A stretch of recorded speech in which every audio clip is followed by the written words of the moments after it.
talking about all these products, everything that we see. Not to mention, we haven't even talked about fuel and food, sources. There's so much promise with cannabis, but the practice of it is still sort of clumsy, in terms of making sure people have access to this and making sure we can make even more products and find markets for them and displace some of the less sustainable raw materials. So we also have this other part of promise that we talked about today on stage, and you put it really well,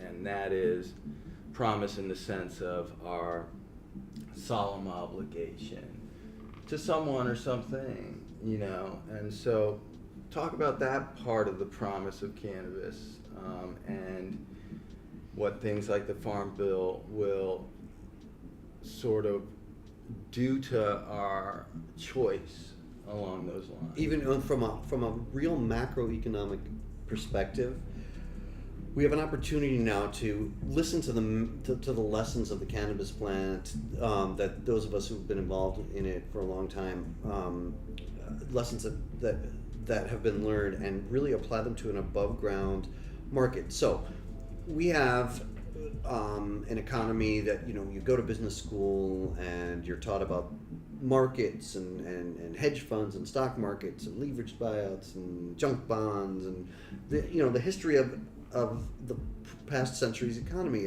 for better or for worse. It's not passing judgment and saying anything is all good or all bad, but if we're going to rebuild communities, especially struggling rural communities that are, after all, it's a plant-based, cannabis is a plant.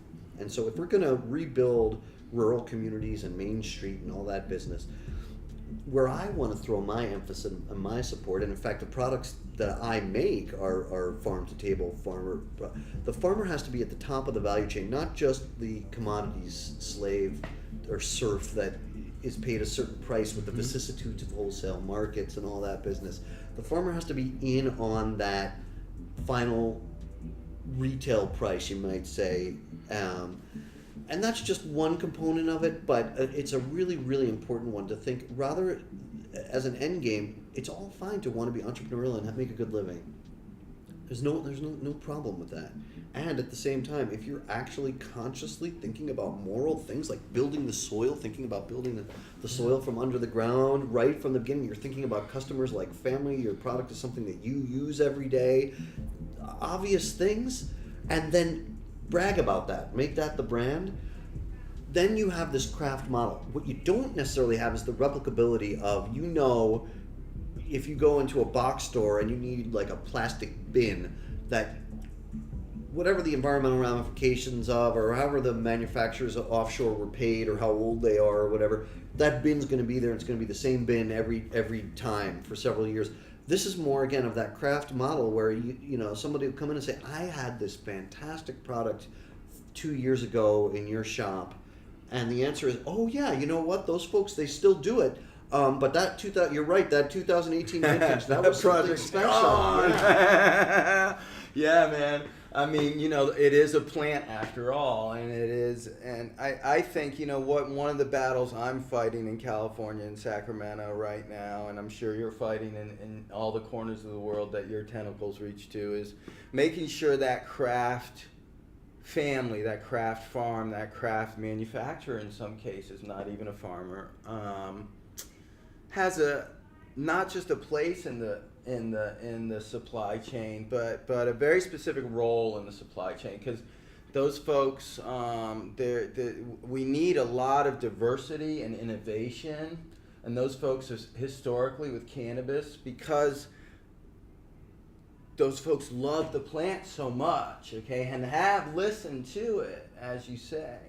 And just devoted to this plant, this incredible devotion that these small crafts people have, that there's a way to leverage that. When we talk about intelligent design in a supply chain, a legal supply chain, so there is no more black market. So it's gone. Everything's and so it's not one price in one market, another.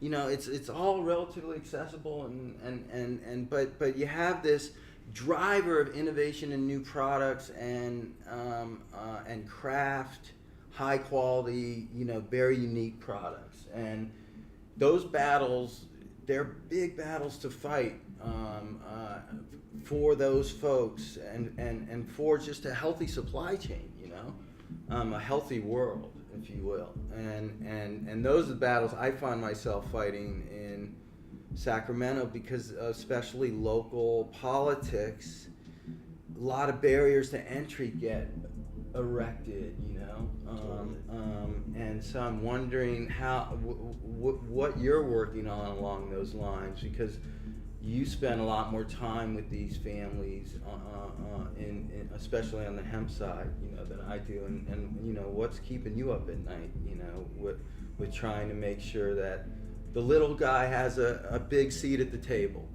Well, you're fighting a really important regulatory. So what you're talking about is like battling City Hall anyway, and the state level, and just get those barriers to entry, get everybody in the market, Exactly.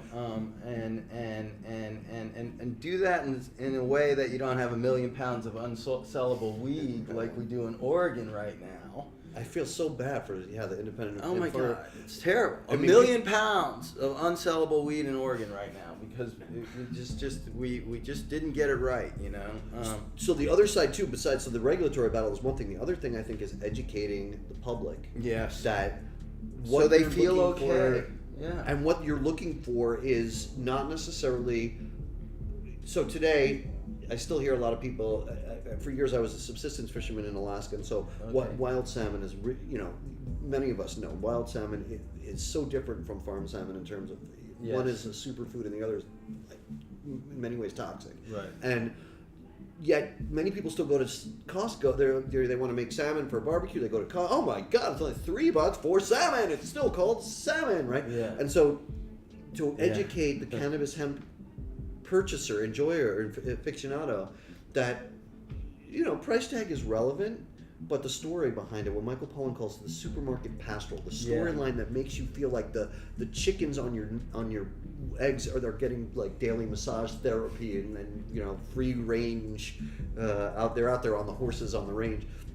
We want the cannabis enjoyer to come into a Harborside facility and say, what do you have that is not only grown the most regeneratively, quantify rebuilding carbon and so, but which is the most farmer, which do you have, is there anything cooperatively grown that's farmer support? So we want to educate people to ask those kind of questions, not just what's your best price on eighths of sativa or whatever. And at Harborside all the farms are marked, and we actually go through the cost of displaying the cannabis outside of its package.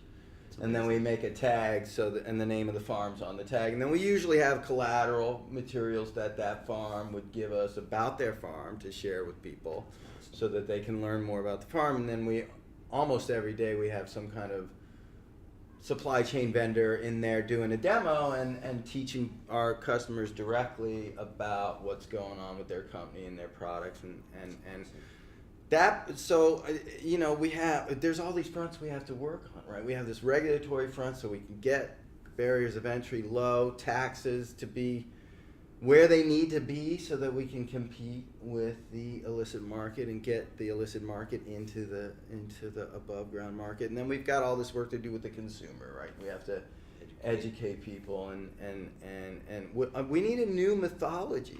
I mean, we really need a new mythology for cannabis in global pop culture right now. That's true. And I know you're working on that. And I think it's very important, that the faces of cannabis are really diverse and extraordinary, because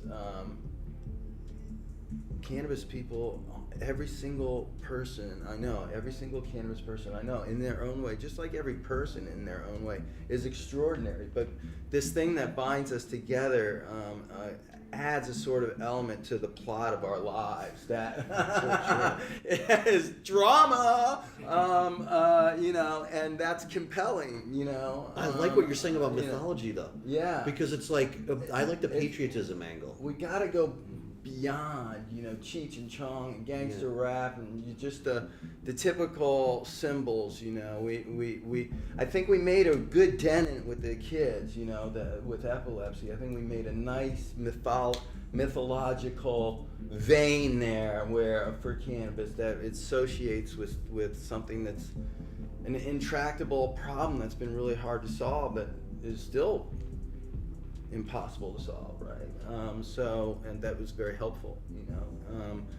And I think the more veins like that we create in the mythology, and so that when people think of cannabis, the image they get is a good, positive image like we have, right? Like we all have, where we're like, man, you know, we wouldn't live without it. Are you kidding me? I mean, you gonna live your life with something wrong? You okay?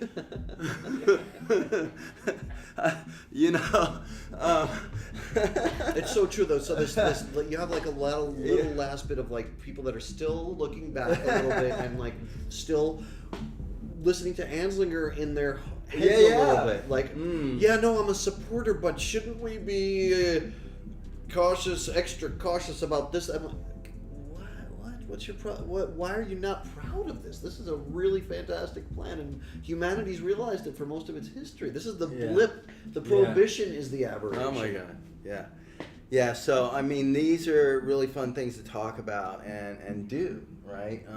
With how we tell our stories and the values that the plan is teaching us and that we're learning from, and trying to make sure that step goes forward in our industry, that spirit. You know, we're about to turn on 7 billion endocannabinoid systems. We are. That's what's going to happen, okay? It's going to be in everybody's medicine cabinet in the whole world. I love it. And whenever somebody says it, and that's going to be hard, and we are going to need scale, and we're going to need big things to happen, and we're going to need big companies, and we're going to need medium. A lot of farmers. I mean, think of the acreage. I don't know. I can't even imagine. You've probably actually thought of how much acreage we'll need. Well, in the hemp world, it's growing 25% per year. Okay. It's still a niche market, even in Canada, which has been at it for 20 years. How many acres? How many acres under production? Hemp production. 75,000 in 2018, and total 0. global. No, U.S. U.S. Okay. U.S. Okay. Yeah, and it's growing 25% per year. I'm not sure about global. It's a good question. China's still the biggest cultivator. But how many acres do you think China's doing? You can't. There's no way to know. I would say I wouldn't say probably. I would be surprised if it was over 1 million. Okay. But they do a lot. I mean, my pants right now are Chinese. No, I bet they're gonna crush the bottom out of the CBD market eventually too. It's possible, but that's why again the defense for that is the craft. You know, this sourcing. You know, you can only call champagne when it's from that place, right? I absolutely agree with you. And the CBD, all the cannabinoids will be better. You know, and you know what we were talking about a minute ago when you were signing your book, Hemp Bound, that. You know, this idea that we're gonna use large fields of hemp production for all kinds of different cannabinoids, you know, maybe, and that we'll use these as blends for things, and there may be some very strategic advantages to do that, you know, because I think one of the name of the games with hemp farming and certainly cannabis farming, the more products you can get out of one plant. So true. So we have 80 plus known cannabinoids that operate in entourage effects in different ratios, right? Similar to the way we think of omega balance in our food. Like, we don't even know about most of them. In our total infancy. We're going to look back in 20 years and think about the CBD conversation the way that in Silicon Valley people talk about transistors today. Like transistors were great, but they were... There's going to be a fines law. A fines law. There's going to be a fines law. 25% a year. Every year. New knowledge.